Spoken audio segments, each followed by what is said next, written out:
సుఖముగా ఉన్నాను కానీ నా ప్రజలు ఎవరు కూడా మెలకు కలిగి ప్రార్థన చేయడం లేదంటున్నాడు.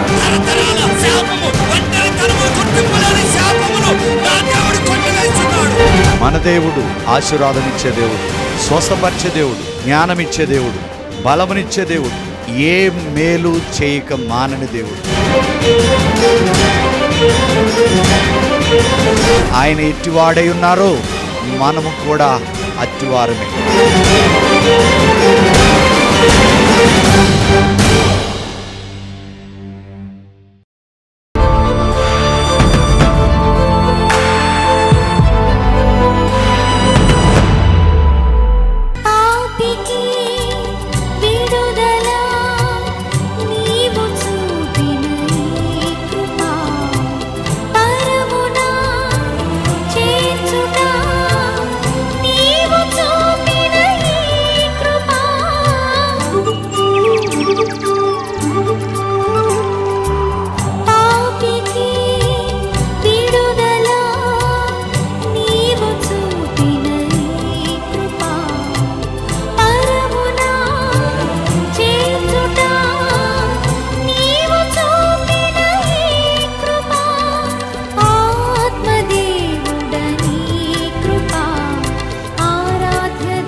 సో అభిషేకం నీ మీదకి వచ్చింది, అప్పుడు ఏం జరిగింది? ఓకే, ఇక్కడ నొప్పి ఉండేది, తగ్గిపోయింది. ఏమైంది అప్పుడు తగ్గిపోయేటప్పుడు? కరెంట్ శాఖలోకి వచ్చింది. అభిషేకం కరెంట్ శాఖలోకి వచ్చింది. నిజంగా తగ్గిపోయింది. అలా బాగా మార్చిపోతుంది.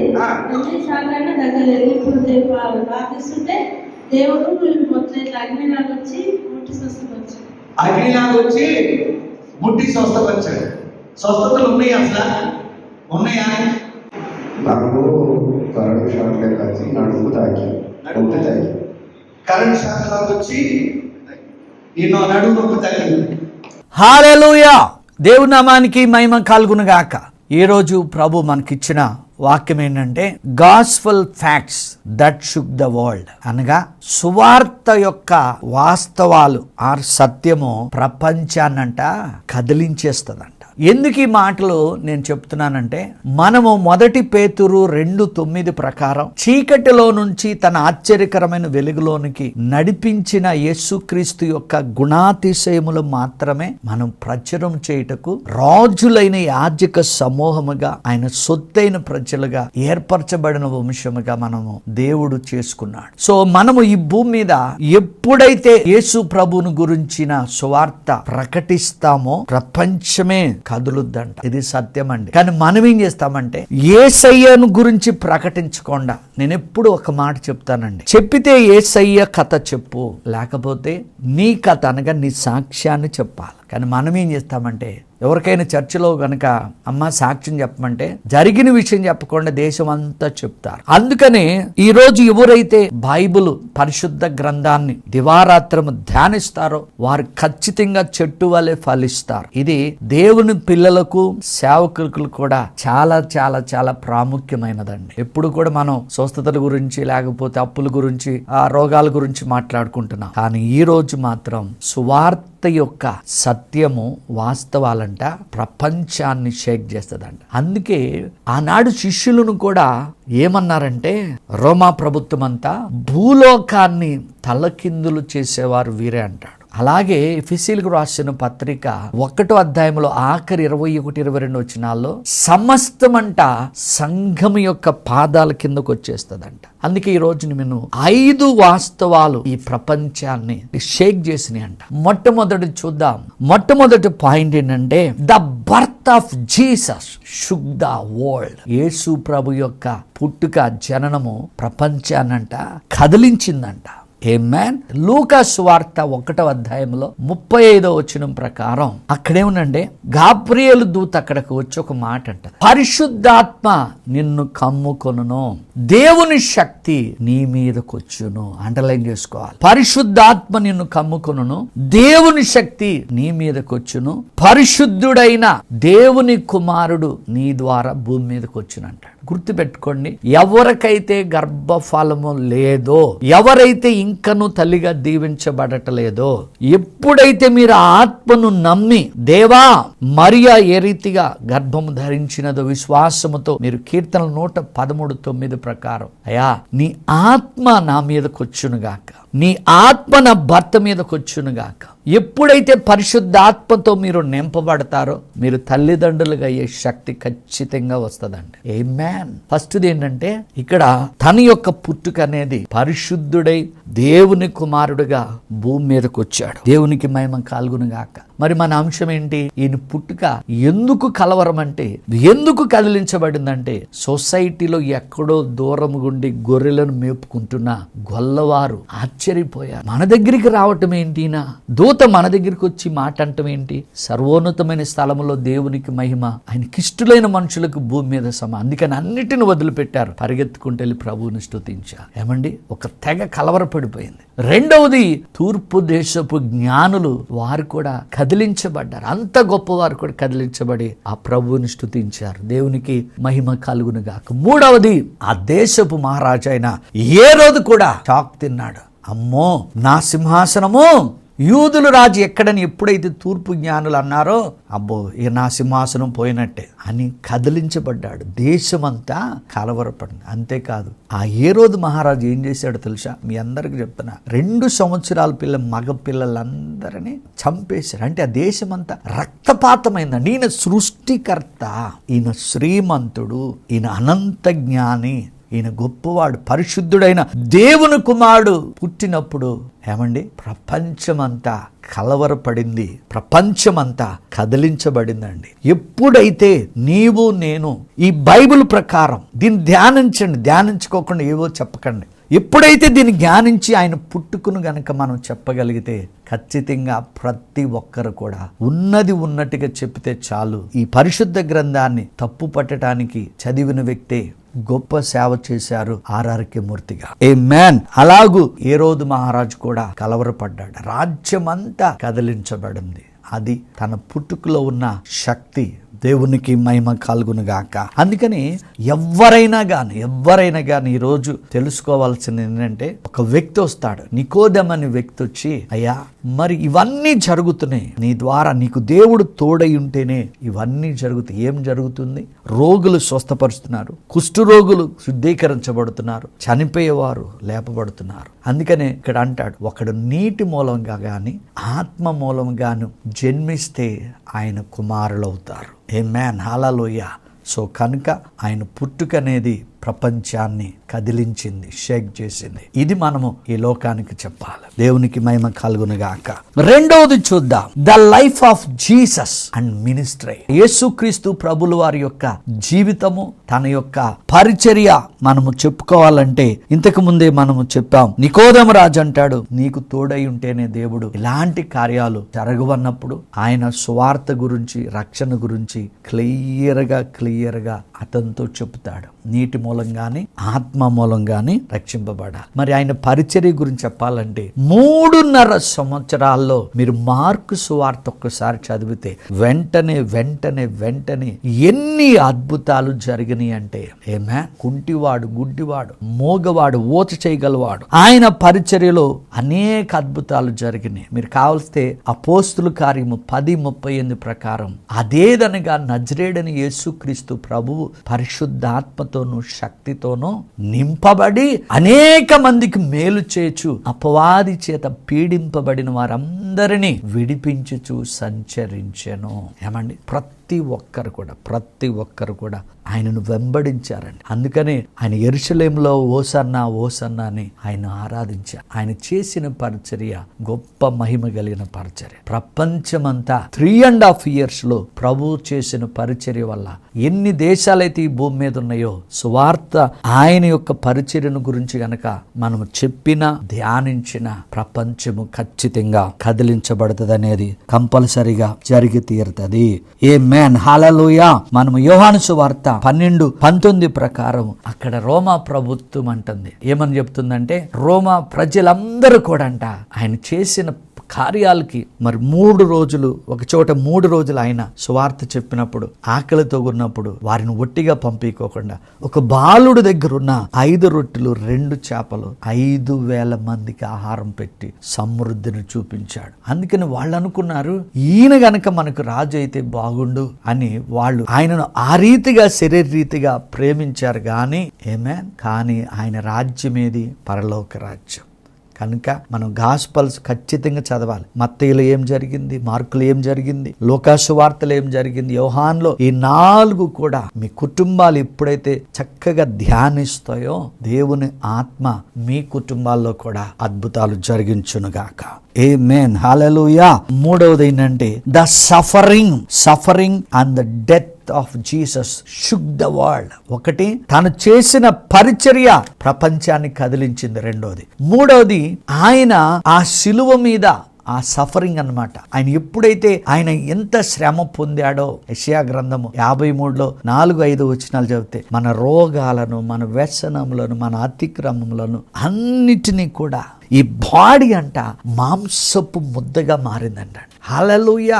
ఒక్క రక్త బిందువు లేకుండా 6 గంటలు ఆయన అక్కడ శిలువ మీద వేలాడుతున్నప్పుడు ఒక శతాధిపతి అంటాడు, మరి ఈయన ఇలాగు చేయటము అనేది ఆశ్చర్యపోతాడు. శిష్యులు అక్కడి నుంచి వాళ్ళు పారిపోయారు. కానీ 6 గంటలు నీ కొరకు నా కొరకు ఆ శిలువ మీద ప్రభు ఎలాడి తన ఆత్మను తండ్రికి అప్పగించుకున్నాడు. ఎప్పుడైతే ఆయన ఆ శిలువ మీద చనిపోక ముందు యాయీరు కుమార్తెను బ్రతికించాడు.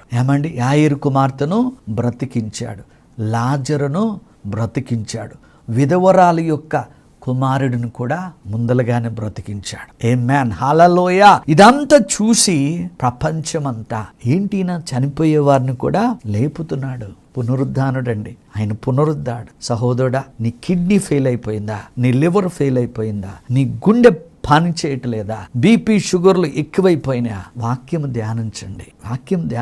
1 పేతురు 2:24 ప్రకారం మాను మీద వేలాడిన వాడు ఆయన మన శాపాన్ని తీసుకున్నాడు గనుక ఆయన పొందిన గాయముల చేత మీకు స్వస్థత. మీరు వాక్యం చదివితే సామెతల గ్రంథం 4వ అధ్యాయంలో 20-21లో వాక్యము దొరికిన వారికి జీవమును, వారి సర్వ శరీరమును ఆరోగ్యం అన్నాడు. 3వ సువార్తలో ఉన్న వాస్తవం ఏంటంటే ఆయన సఫర్ అయినది చూసి ఆ రోమా ప్రభుత్వం గాని, ఆ పిలాతు గాని, ఈయనలో ఏ దోషము లేదు, ఏ నేరము లేదంట.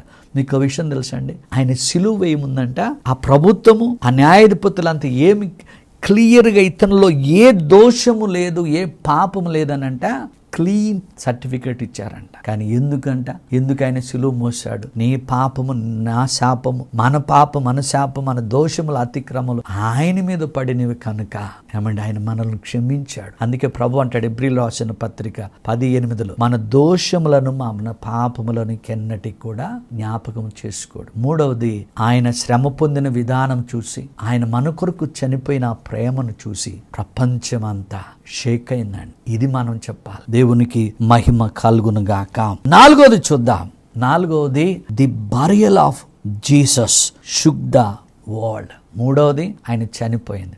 చూడండి, ఎప్పుడైతే మనము 1 కొరింథీయులకు రాసిన పత్రిక 15వ అధ్యాయంలో 3-4 ప్రకారము ఈ 2 కలిపి ఉంటాయండి. తన యొక్క మరణము, తన యొక్క సమాధి చేయబడటం అనేది లేఖనముల ప్రకారము మన పాపముల కోసము ఆయన చనిపోయెను, మన కొరకు ఆయన సమాధి చేయబడెను, మన కొరకు లేఖనముల ప్రకారము తిరిగి లేపబడను. 4వది ఏంటంటే ఆయన సమాధిలో పెట్టడం వలన ఆ యొక్క ఆశ్చర్యకరమైన సంగతి ఏంటంటే అక్కడ ఒక మాట ఉంటుంది. ఆ మత్తయి సువార్తలో 27వ అధ్యాయంలో మీరు 56 నుంచి 60 చదివితే ఆ శ్రీమంతుడు తన యొక్క ప్రాణమును అనగా తన ఆత్మను అక్కడ ఏముంటదంటే హీ రిలీజ్డ్ ద స్పిరిట్ అంటాడు. ఎందుకంటే ప్రాణము పెట్టగలడు, ప్రాణాన్ని మరలా తిరిగి తీసుకున్నాడు. అంత గొప్ప దేవుడు. అక్కడ ఏమని ఉంటుందంటే 4వది సువార్త సత్యము ప్రపంచాన్ని దేని ద్వారా షేక్ చేసిందంటే, కదిలించబడిందంటే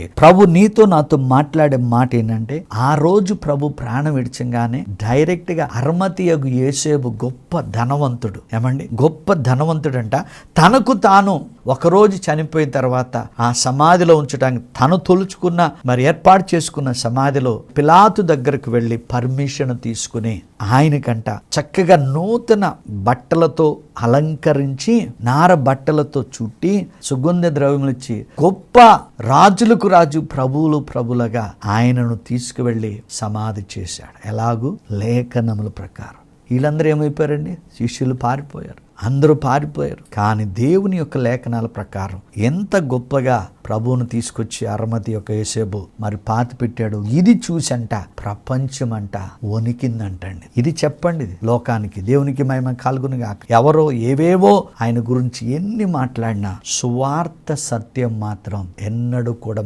మారదు. ఇది దేవుని యొక్క శక్తి. ఈ యొక్క ఆయన సమాధిలో పెట్టే దాని గురించి కూడా లోకము తెలుసుకుంది.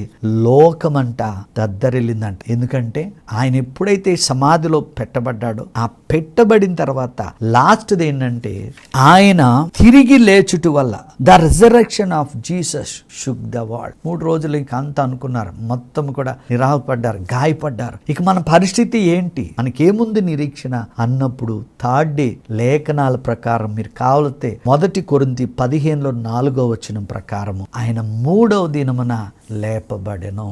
ఎవరైనా సరే ప్రపంచంలో సువార్త గురించి నువ్వు చెబుతున్నావంటే ఆయన యొక్క జనముని యొక్క గొప్పతనము, ఆయన పరిచర్య, ఆయన మన కొరకు ఎలాగూ శ్రమ పొంది ఆయన చనిపోయాడు, ఎలాగూ తిరిగి లేపబడ్డాడు, మళ్ళీ ఆ తిరిగి లేపబడిన తర్వాత ఏ రీతిగా వెళ్ళి ఏ రీతిగా వస్తాడో ఇదే క్రైస్తవుల యొక్క నిరీక్షణ అండి.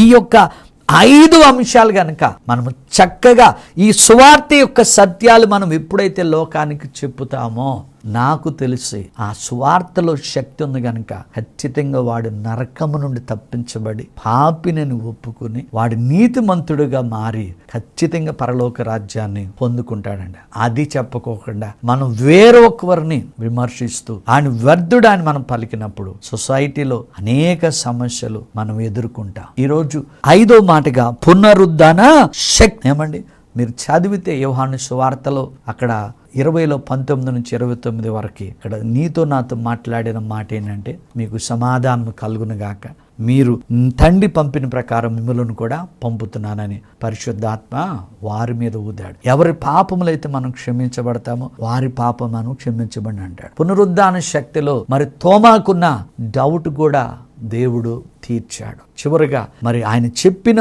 మాట ఏంటంటే మనం ఎందుకు ఆయన పునరుద్ధాన శక్తి ద్వారా ప్రపంచము షేక్ అవుద్దంటే ప్రభు అంటున్నాడు మీరు మత్తయి సువార్త 28లో లాస్ట్ 2 వచనాల్లో మీరు సర్వలోకానికి వెళ్ళండి, సర్వ సృష్టికి సువార్తను ప్రకటించండి, సకల జనులను శిష్యులుగా చేయమన్నాడు. ఆయన పునరుద్ధాన శక్తి. నేను ఒక్కోసారి ఆశ్చర్యపోతానండి. ఎక్కడో అమెరికాలో, ఎక్కడో యూకేలో, ప్రపంచంలో ఎక్కడున్నా ఇక్కడ నుంచి ఫోన్లో ప్రార్థన చేసినప్పుడు వారి మీదకి దేవుని శక్తి వెళ్ళటం, వాళ్ళని తాకటం, స్వస్థపరచడం, వాళ్ళ పాపిని ఒప్పించబడటం, ఆయన రాజ్యంలో చేరటం జరుగుతుందంటే ఈరోజు ప్రపంచమంతా ఆయన శక్తి ఉన్నది, ఆయన మహిమ ఉన్నది. దేవునికి మహిమ కలుగునుగాక. అందుకనే ప్రభు నీతో నాతో మాట్లాడేది ఏంటంటే ఆయన అంటండి ఎబ్రిలో రాసిన పత్రిక 13:9 ప్రకారం నిన్న నేడు నిరంతరం ఏకరీతిగా ఉన్నాడు.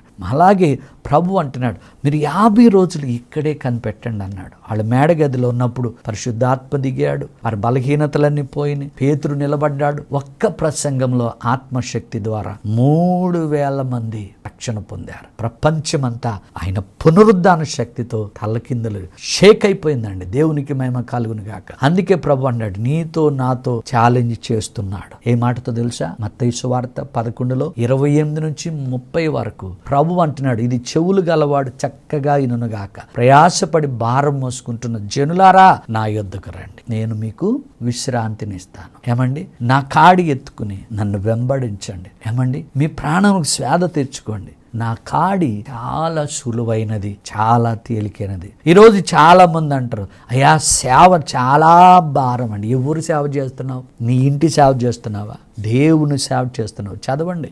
My yoke is very light and easy. నీకు నోరిచ్చింది ఏంటో తెలుసా? ఆయన జననము, ఆయన పరిచర్య, ఆయన సిలువ మోసింది, ఆయన పునరుద్ధానము, ఆయన తిరిగి రాబోతున్నాడు. నమ్మితే పరలోక రాజ్యం అనే సంగతి మనం ప్రకటిస్తే చాలు. తండోపతండోలుగా కొలసి 1:13 ప్రకారం అంధకార సంబంధమైన అధికారంలో నుండి అనేక ప్రజలను మనం విడిపించి ఆయన రాజ్య నివాసులుగా చేస్తాం. దేవుడు ఈ మాటలు మీ వినికిడిలో దీవించునుగాక. ఆమేన్. ఈ బోడుపల్లి ప్రాంతంలో మరి ఎవరైనా గాని ఏ సంఘానికైనా మీరు వెళ్ళకపోతుంటే దయచేసి మీ అందరికీ ఎక్కడి నుంచైనా మీరు రావచ్చు. ఈ యొక్క ఆదివారము ఆరాధనకు మీ అందరికీ నా ప్రేమపూర్వక ఆహ్వానము. వచ్చిన ప్రతి ఒక్కరికి వ్యక్తిగతంగా మీ యొక్క అవసరాలు తెలుసుకుని మీ కొరకు నేను ప్రార్థిస్తాను. ఇప్పటి వరకు ఎన్నో వందల వేల మంది ఈ యొక్క పరిచర్య ద్వారా ఈ దీనిని వాడుకుని వారికి ఉన్న బలహీనతలు గాని వారికి ఉన్న రోగాల నుంచి విడుదల పొంది ఆయన రాజ్యాన్ని విస్తరిస్తున్నారు. ప్రతి శుక్రవారం నాడు అదే స్థలములో సాయంకాలము 7 నుంచి 9 వరకు స్వస్థత, సమృద్ధి, విడుదల అనగా PHD సర్వీస్ ఉంటది. ఎవరైతే కష్టాలతో బాధలతో ఉన్నారో, రోగాలతో ఉన్నారో, దురాత్మల చేత బాధపడుతున్నారో దయచేసి మీరు ఈ సమయాన్ని సద్వినియోగం చేసుకోవచ్చు. మీ అందరి కొరకు ప్రార్థిస్తా. దేవుడు మిమ్మల్ని స్వస్థపరిచి విడుదలిచ్చి ఆయన నామాన్ని మహిమపరుచుకుంటాడు. దేవుని నామానికి మహిమ కలుగునుగాక. హల్లెలూయా. దేవుని నామానికి మహిమ కలుగునుగాక. గడిచిన కాలంలో, గడిచిన వారంలో దేవుడు చేసిన కొన్ని అద్భుతాలు తెలుసుకుని మన యేసయ్యను మహిమపరుద్దాం. ఈమె పేరు మాధవి అండి, మా సంఘ సభ్యురాలు. అద్భుతం ఏంటంటే వీళ్ళ కుటుంబంలో ఈ సంఘంలో అడుగు పెట్టినాక 3 అద్భుతాలు జరిగినాయి. తన కళ ఏంటంటే సొంతిల్లు కట్టుకోవాలని. ఏదో 2 గదులని అనుకున్నది కానీ ఆమె మంచి డబుల్ స్టోర్ బిల్డింగ్ తను కట్టుకోగలిగింది, దేవుడు ఇచ్చాడు. అంతేకాదు కుమారుడికి సెంట్రల్ గవర్నమెంట్ లో మంచి పోలీస్ జాబు. అంతేకాదు ఆ కుమార్తెకు ఇంటర్వ్యూలో కూడా చాలా సార్లు ఫెయిల్ అయినప్పుడు ఆమెకు ఫోన్లో ప్రార్థన చేసినప్పుడు దేవుడు మంచి కంపెనీలో సాఫ్ట్వేర్ ఉద్యోగం ఇచ్చాడు. ఒక కుటుంబము వారి యొక్క సంతోషాన్ని దేవుడు సంపూర్ణం చేశాడు. ఇటు మహిమ గల కార్యముకే మన దేవునికి మహిమ కలుగునుగాక. మరొక కుటుంబాన్ని మనం జ్ఞాపకం చేసుకుందాం. వసంత. రీసెంట్ గా ఈమె అన్నిరాలు. మరి వివాహ విషయంలో తను ఎవరినైతే ఇష్టపడిందో ఒక్కటే అంది, నా తల్లిదండ్రులు ఒప్పుకుంటేనే నేను చేసుకుంటానని. ఇది గత కాలంలో జరిగిన సాక్ష్యం. నేను ఎందుకు చెప్తున్నా అంటే వివాహం అనేది అన్ని విషయాల్లో ఘనమైనది కనుక తల్లిదండ్రుల యొక్క సమ్మతితో మీరు చేసుకోండి. మరి ప్రార్థించిన రీతిగా తల్లిదండ్రులు మరి ఏకీభవించి సమ్మతించి ఆ బిడ్డ యొక్క వివాహం జరిపించారు. అంత మాత్రమే కాదు, బ్యాంక్ మేనేజర్గా ఆమె ప్రమోట్ అయింది. దేవునికి మహిమ కలుగునుగాక. మరి వాళ్ళ అత్తగారు గుండె యొక్క వాలు మార్చాలని డిసైడ్ చేసినప్పుడు యశోద హాస్పిటల్లో ప్రార్థించిన తర్వాత కేవలం దేవుని మహిమ కొరకు చెప్తున్నా, ప్రార్థించినాక ఏ నోటితైతే డాక్టర్స్ ఆపరేషన్ అన్నారో ఆపరేషన్ అవసరం లేదు, వాళ్ళు పర్ఫెక్ట్ గా ఉన్నదని. ఇటు మహిమ గల కార్యములకై మన దేవునికి మహిమ కలుగునుగాక. మరి ఈమె పేరు రూతుమ్మండి. ఆ అనంతపూర్ నుండి చాలా కాలం నుండి మరి యూట్రస్ యొక్క నొప్పి మంట పుట్టేస్తదంట. ఆమె బాధ వర్ణాతీతం. అయితే ఎప్పుడైతే నేను ఫోన్ లో ప్రార్థించానో ఆమె వాటర్ తాగిందో ఆ వాటర్ లో ఏం లేదు గాని ఆ నొప్పి నుండి సంపూర్ణమైన స్వస్థత పొందినది. ఇటు మహిమ గల కార్యముకై మన దేవునికి మహిమ కలుగునుగాక. ఇంకా మనం ముందుకెళ్తే ఇతని పేరు అన్వేష్ అండి, మా సంఘ సభ్యుడు. అతనికి సడన్ గా ఉన్నట్టుండి ఆ కిడ్నీలో స్టోన్స్ ఏమైపోయినాయి అంటే ఏమంటారు, ఆ పైప్ లోకి వెళ్ళిపోతే వాళ్ళ మరి అంకులే డాక్టర్ ఉన్నాడు, ఆపరేషన్ చేసేద్దామయ్యా అది తగ్గదు అని. కానీ నేను చెప్తున్నాను కదా ఎంత గొప్ప దేవుడు అంటే, నాకు 3 రోజులు టైం ఇవ్వయ్యా ప్రార్థన చేద్దామని. 3 days ఎప్పుడైతే మేము ప్రార్థించామో కేవలం దేవుని మహిమ కొరకు చెప్తున్నా, 3 days తర్వాత చెక్ చేస్తే ఏమండి అసలు ఆ స్టోనే లేదు. ఇటు మహిమ గల కార్యముకే మన దేవునికే మహిమ కలుగునుగాక. మరి ఈమె పేరు శ్రావణి అండి. ఎప్పుడైతే ఒక గృహము కొరకు విత్తనం వేసిందో ఆ నూతన గృహాన్ని దేవుడు ఆమెకి ఇచ్చాడు. నేను చెప్తున్నాను కదా, మీరు ఇక్కడ బిడ్డల యొక్క పెండ్లి కొరకు కావచ్చు, అలాగే గర్భఫలం కావచ్చు, ఉద్యోగం కావచ్చు, ఒక విత్తనము వెయ్యండి. మీ సంఘంలో కానీ మీకు నచ్చిన స్థలంలో ఆ విత్తనం వేయండి. ఖచ్చితంగా మీరు అనుకున్నది గ్యారంటీగా సాధిస్తారు. దేవునికి మహిమ కలుగునుగాక. మరి ఇతని పేరు రామకృష్ణ, రిమ్మన్పూడి అండి. ఒక 2-3 డేస్ గ్యాప్ లో వాళ్ళ మిస్సెస్ డెలివర్ అవ్వాలి, కానీ భయపెట్టారు ఆ బేబీ ఎదగలేదని. అలాగే కుమారుడు కావాలని వారు అడిగినప్పుడు ప్రార్థించాం. చక్కటి కుమారుడిని, ఆరోగ్యవంతమైన కుమారుడిని దేవుడిచ్చాడు. ఇటు మహిమ గల కార్యముకై మన దేవునికి మహిమ కలుగునుగాక. ఆమేన్. దయచేసి మన యూట్యూబ్ ఛానల్ సబ్స్క్రైబ్ అవ్వండి. ఖచ్చితంగా మీరు ఖాళీ ఉన్న సమయంలో ప్రతిరోజు ఒక ఎపిసోడ్ చూడండి. మీరు ఆ వాక్యం వింటూ ఉండగానే దేవుడు మీకు స్వస్థతనిస్తాడు, సమాధానిస్తాడు. అలాగే ఇతరులకు కూడా పరిచయం చేయండి. దేవుడు మీ కుటుంబాలను సమృద్ధిగా దీవించునుగాక. Subscribe our YouTube channel. God bless you. నా పేరు లావణ్య, మరి మజిద్పూర్. నేను ప్రిఫర్ చేసే పాస్టర్ గారికి ఒకసారి ఫోన్ చేశాను. నాకు అంతకుముందుకు నా కుమారుడు నాకు మిస్క్యారేజ్ అయ్యింది. గర్భఫలం పొంది నాకు మిస్క్యారేజ్ అయ్యింది. మళ్ళీ పెళ్ళైన 2 సంవత్సరాలకి నాకు మళ్ళీ గర్భఫలం, మళ్ళీ పాస్టర్ గారు ప్రార్థన చేయగానే ప్రెగ్నెన్సీ కన్ఫర్మ్ అయింది. వెంటనే ప్రెగ్నెన్సీ కన్ఫర్మ్ కాగానే నేను ప్రతిరోజు పాస్టర్ గారికి 9 నెలలకు 9 నెలలు పాస్టర్ గారు నా కొరకు ప్రార్థన చేశారు. పాస్టర్ గారికి ఎన్ని ఆటంకాలు రాకుండా నన్ను పాస్టర్ గారు ప్రార్థన చేశారు. పాస్టర్ గారికి వందనాలు చెల్లించుచున్నాను. దేవునికి మహిమ కలుగునుగాక. నాకు గుణవంతుడైన వారిని దయచేసినందుకు పాస్టర్ గారికి వందనాలు. దేవునికి మహిమ కలుగునుగాక. అలాగే నాకు పాస్టర్ గారు చెప్పారు, వేరే హాస్పిటల్ అన్నారనమాట, మస్తు నార్మల్ డెలివరీ కాదు, మీకు సిజేరియన్ అవుతుందని అన్నారు. పాస్టర్ గారు నాకు వెంటనే ప్రార్థన చేయగానే నాకు నార్మల్ డెలివరీ అయింది. పాస్టర్ గారికి వందనాలు చెల్లించుచున్నాను. దేవుని మహిమ కలుగునుగాక. అలాగే నాకు కుమారుడు జన్మించున్నాడు. నా అద్భుత సాక్ష్యం, నాకు కుమారుడు పుట్టాడు. కుమారుడికి ఆరోగ్యవంతమైన కొరకు పాస్టర్ గారు ప్రార్థన చేశారు. పాస్టర్ గారికి నేను వందనాలు చెల్లిస్తున్నాను. దేవునికి మహిమ కలుగునుగాక. ఆయన అనేక సంవత్సరాల నుంచి నన్ను పాస్టర్ గారికి ప్రార్థన చేశాను. పాస్టర్ గారికి వందనాలు చెల్లిస్తూ దేవునికి మహిమ కలుగునుగాక. ఇదే నా అద్భుత సాక్ష్యం. పరమ తండ్రి, నీకు వందనాలు. నీ సువార్త సత్యాలు ప్రపంచాన్ని కదిలించిన ప్రభువా, ఎలా జన్మించావో, ఎలా పరిచర్య చేశావో, ఎలాగూ మా కొరకు శ్రమ పొంది మరణాన్ని రుచి తిరిగి లేచావు అయ్యా, ఏ రీతిగా అయితే నువ్వు వెళ్ళావో అదే రీతిగా రాబోతున్నావని ఈ ప్రపంచానికి చెప్పటమే ప్రతి విశ్వాసికి, ప్రతి సేవకుడికి నాయన మీరిచ్చిన ఈ గొప్ప పనికై కోట్లాది స్తుతులు నాయన. నిన్న నేడు నిరంతరము ఏకరీతిగా ఉన్న ప్రభువా, when the Holy Spirit comes upon you, అపోస్తుల కార్యం 1:8 ప్రకారం పరిశుద్ధాత్మ మీ మీదకి వచ్చినప్పుడు మీరు శక్తి నొందెదరు అన్నావు. ఇప్పుడే నాయన అనారోగ్యముగున్న ప్రతి బిడ్డ మీదకి నీ ఆత్మశక్తి యేసు నామములో దిగునుగాక ప్రభువా. రోమా 8:11 ప్రకారం యేసుని లేపిన వాని ఆత్మ ఇప్పుడే నాయన ప్రతి ఒక్కరి మీద దిగునుగాక అయ్యా. మెదడు మీద, అలాగే lungs, heart, kidney, liver system అయ్యా, అలాగే నాయన ఎంతో మంది నాయన మరి యాక్సిడెంట్ అయ్యి బ్రెయిన్ పని చేయట్లేదు చాలా మందికి ప్రభువా. అయ్యా కాళ్ళు నాయన ఎముకలు కుళ్ళిపోయి ఉన్నాయి ప్రభువా. అవన్నీ నీ ఆత్మశక్తి ద్వారా మరలా నాయన సంపూర్ణమైన ఆరోగ్యము పొందుకొనుగాక ప్రభువా. ఆకలితో ఉన్న వారిని ఆకలి తీర్చండి, దప్పికున్న వారిని దాహం తీర్చండి ప్రభువా. ఇప్పుడే ఈ క్షణమే వారు ఆరోగ్యవంతులుగా మారునుగాక. ఇర్మియా 33:6 ప్రకారం తండ్రి నీకు కోట్లాది స్తుతులు. మీరు తాకినందుకు వందనాలు, మీరు ముట్టినందుకు వందనాలు, మీరు స్వస్థపరిచినందుకు వందనాలు అయ్యా. వివాహాలు జరిపించండి, గృహాలను కట్టండి, కనని గర్భమును పరిశుద్ధాత్మ శక్తి ద్వారా వారు తల్లులుగా ఆశీర్వదించబడునుగాక.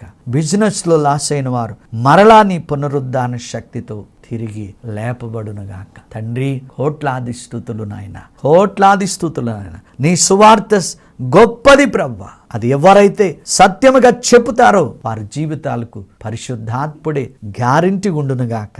నీ ఆత్మ చేత వారి జీవితాలు ముద్రించబడునుగాక. ఈ ప్రోగ్రాం నిరంతరం కొనసాగుటకు సహకరిస్తున్న ప్రతి కుటుంబం నూరంతులుగా యేసు నామములో దీవించబడునుగాక. ఆమేన్. ఖచ్చితంగా సువార్త యొక్క సత్యము ప్రపంచాన్ని కదిలించునుగాక. God bless you. మా చిరునామా Kepha Joseph Matta, miracle home, house number 2-108/35, road number 3, Siddhi Vinayaka, Chittari Nagar, Boduppal, 5,92,000, Hyderabad, Telangana. Back side Shankaraiah function hall. మా ఫోన్ నంబర్ 9848195752.